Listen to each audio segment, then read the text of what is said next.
Hey guys, well, I am back from Ames, Iowa, where I covered last week's GOP debate, as well as the Iowa straw poll. Got to spend some quality time in Middle America, and also got a front row seat to some of the early campaigning that's going on for the Republican primary. And I've got to make some observations about what it looks like on the ground there, especially when it comes to a certain candidate. The night of the debate, standing on a bridge overlooking the road where the candidates and the media come in, a large group of Ron Paul supporters. I ran into a couple college kids who said they had very little money but drove in from Missouri to show their support. I also met a family who drove from Vegas for the same reason, Ron Paul. And if you watched the debate and heard the cheers in the audience, you'd understand he has a following. And many of them were pleasantly surprised to see that Ron Paul was asked a lot of questions by the mediators of the Fox-sponsored debate. So I thought, okay, maybe the mainstream media is going to give him a fair shot. Even tried to talk to Ron Paul about that afterwards.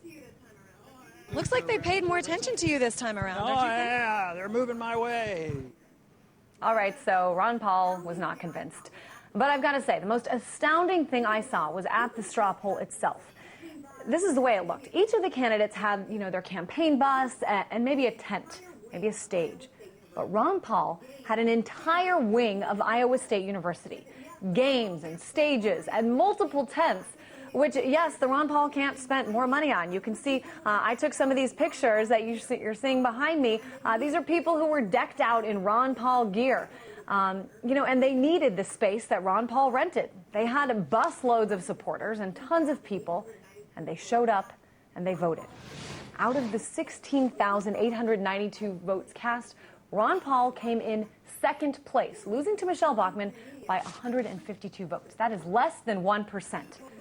But take a listen to how mainstream media interpreted this. Well, based on what we know today, the Republican nominee for the president is almost certainly going to be one of three candidates, Michelle Bachmann, Rick Perry, or Mitt Romney. We have a top tier. It is Mitt Romney, Rick Perry, and Michelle Bachmann. Guess what, Paul? If you get video of Sarah Palin or get a soundbite from her, bring that back to us. You can hold the Ron Paul stuff.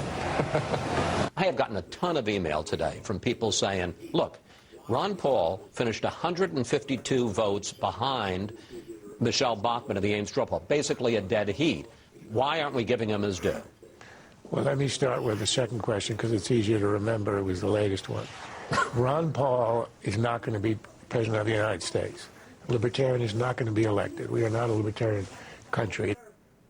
So what is the deal here? I mean, the people are voting. Ron Paul's views on everything from gold to ending the wars to closing down the Federal Reserve are starting to be adopted by more mainstream Republicans.